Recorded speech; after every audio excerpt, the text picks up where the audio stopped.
नमस्कार, Rajesh sir classes में आपका स्वागत है।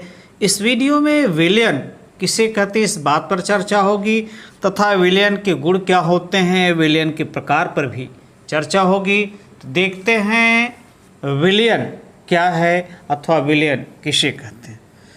दो अथवा दो से अधिक आपस में रासायनिक अभिक्रिया न करने वाले पदार्थों के समांगी मिश्रण को विलयन कहते हैं। दो अथवा दो से अधिक आपस में रासायनिक अभिक्रिया न करने वाले पदार्थों के समांगी मिश्रण को हम विलयन कहते हैं। विलयन दो भाग होते हैं, विलयन के दो भाग होते हैं, विलायक और विलेय। विलयन बराबर विलायक और विलेय। जिसकी मात्रा अधिक होती है उसे विलायक और जिसकी मात्रा कम होती है उसे विलेय कहते हैं। देखिए, विलायक सॉल्वेंट, विलयन में जो पदार्थ अधिक मात्रा में होता है उसे विलायक कहते हैं। विलयन में जो पदार्थ अधिक मात्रा में होता है उसे हम विलायक कहते हैं। विलेय सॉल्यूट, विलयन में जो पदार्थ कम मात्रा में होता है उसे विलेय कहते हैं। विलयन में जो पदार्थ कम मात्रा में होता है उसे हम क्या कहते हैं, विलेय कहते हैं। विलयन के गुण, विलयन के गुण, विलयन का कोई निश्चित संगठन नहीं होता है क्योंकि यह कुछ सीमाओं में परिवर्तनशील हो सकता है।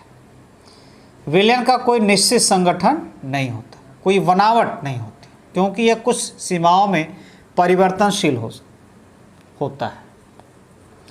अब देखिए, चीनी और जल को ले लीजिए, विलयन बनाइए, चीनी की मात्रा बढ़ाते जाएंगे तो विलयन क्या होता है, उसकी सांद्रता बढ़ती जाएगी। तो इसका कोई संगठन नहीं होता है और कुछ सीमाओं में क्या होता है, परिवर्तनशील होता है। चीनी कम रहेगा तो उसमें मीठा कम रहेगा, अधिक रहेगा तो अधिक, यानी इसका कोई निश्चित संगठन नहीं होता है।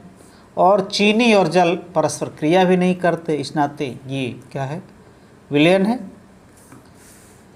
विलयन में उसके घटकों के गुण धर्म समाप्त नहीं होते।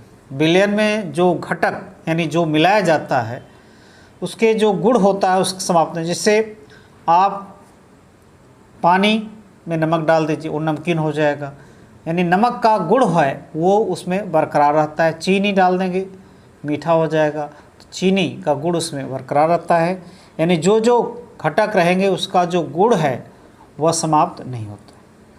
विलयन के घटकों को समान भौतिक विधियों से अलग अलग नहीं किया जा सकता। विलयन के घटकों को सामान्य भौतिक विधि से हम अलग नहीं कर सकते। अब देखिए, विलयन के प्रकार, विलयन की भौतिक अवस्था के आधार पर यहाँ प्रकार बताया गया है।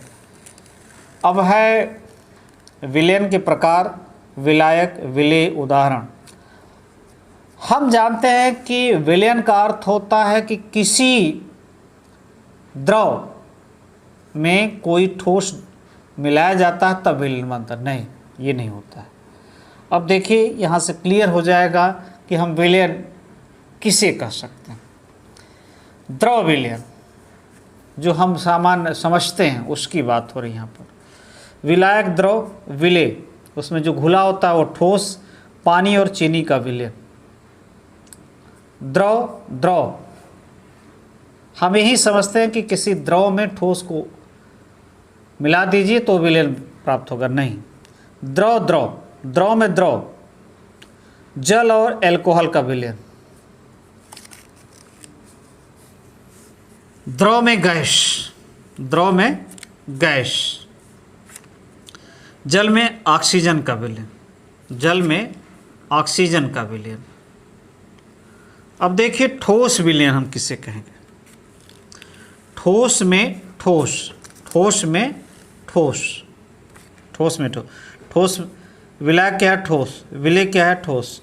पीतल, जैसे कॉपर में हम जिंक को मिला देंगे तो हमें जो विलयन प्राप्त होगा वह ठोस विलयन कहलाता है। जैसे पीतल। ठोस में द्रव मिला दीजिए, ठोस रहेगा उसमें द्रव, सोडियम और पारे का विलयन। ठीक है, सोडियम में पारा मिला दीजिए तो ये ठोस में द्रव का विलयन। ठोस में यानी ठोस की मात्रा अधिक, गैस की मात्रा कम। विलायक यहाँ देख रहे हैं। पैलेडियम और हाइड्रोजन का विलयन, पैलेडियम और हाइड्रोजन का विलयन। अब देखिए द्रव विलयन, ठोस विलयन, इधर क्या है गैस विलयन। गैस में ठोस यानी गैस में ठोस को मिलाया गया। ऑक्सीजन और कपूर का विलयन, ऑक्सीजन में कपूर को मिला दीजिए तो ये प्राप्त होगा। गैस में द्रव, नाइट्रोजन और क्लोरोफॉर्म का विलयन। गैस यानी नाइट्रोजन में क्लोरोफॉर्म को मिला दीजिए। गैस में गैस, ऑक्सीजन और नाइट्रोजन का विलयन। नमस्कार।